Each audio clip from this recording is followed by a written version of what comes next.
In this first video, we're going to look at binding to an object. To get started, let's create a new solution.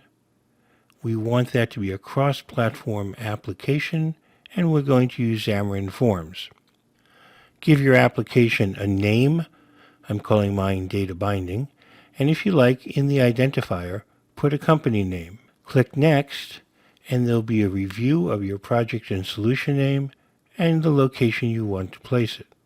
Click Create, and your solution and project will be created in the usual way for Xamarin Forms.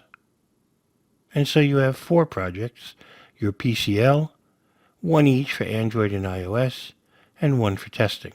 Let's open up Data Binding, go to Data Binding CS, and as I always do, what I'm going to do in Data Binding CS is set the main page not to this code, but rather to a new page called main page. And you'll see that'll light up because we don't have a main page yet. So let's go up to the project and add a new file. And that file is going to be of type forms. We want to make sure we use forms XAML. Let's name it main page. Click New. And now we're going to add a new file. This is going to be a standard C# class.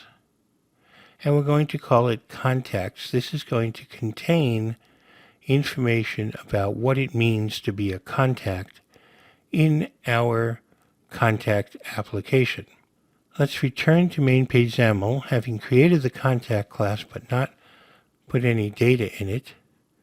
And let's start building out this first very simple XAML file.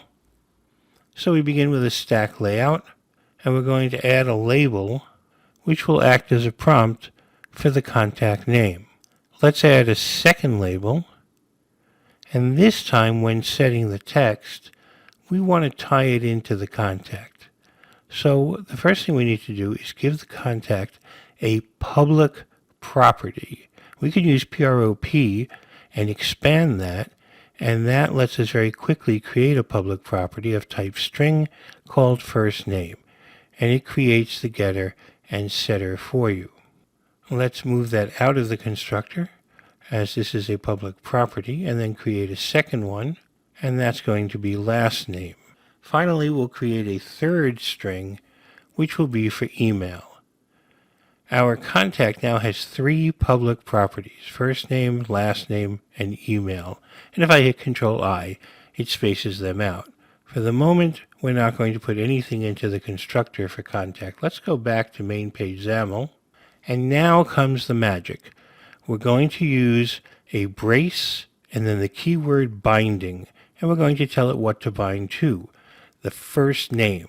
Now this says there will be some object that has a property, first name. And we'll let you know what that object is. But we haven't identified that object yet. We've just said some object has a first name. We want to bind to it and make it the text of this label. Let's go to the code behind and tell it what that object is.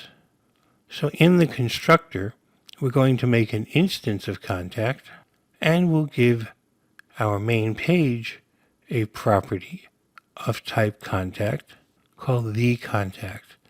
And as is usual, we will begin that with a capital because it is a property. Let's change our variable, the contact, to be that property. And so we've created an instance of our contact.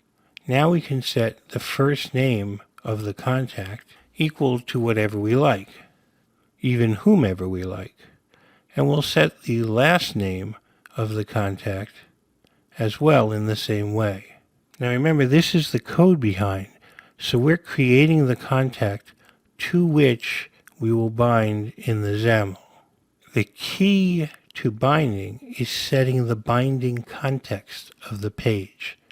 That is how we know what we're binding to. Here we're binding to this, to the main page, and in the main page we have our the contact. The alternative is to bind to the contact directly. Either way will work, but we've now identified what we're binding to, and that object, as you remember, has promised that it will have a first name property.